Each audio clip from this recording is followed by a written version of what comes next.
baay'ee ulfaata. Gammachuun kun gammachuu koo qofaa miti.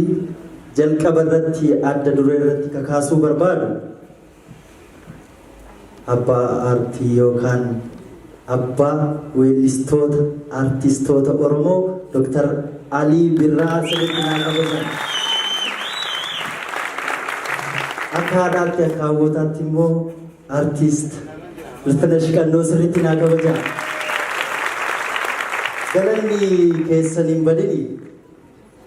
Oromoon akkanatti sassaabamee asitti arguun gammachuu uummata Oromoo guutuu waan ta'eef ani qooda kootti artistoota ani hawwu ija kootiin isaan fuuldura dhaabadhee arguun koo gammachuu guddaa natti uumeera.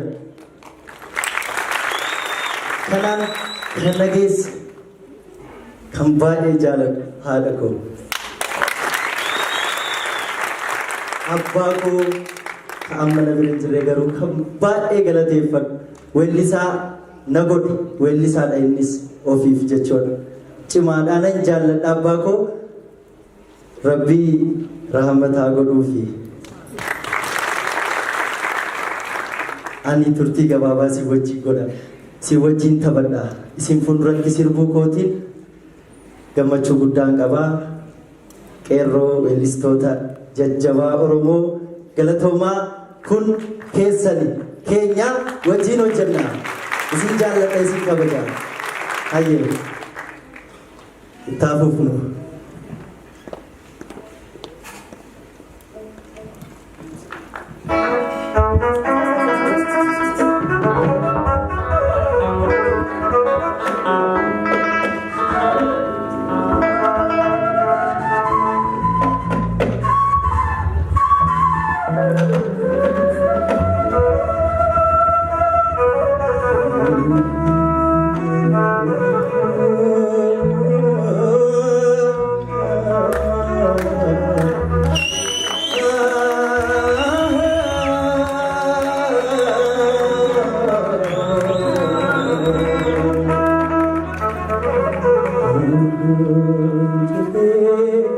Isuf miti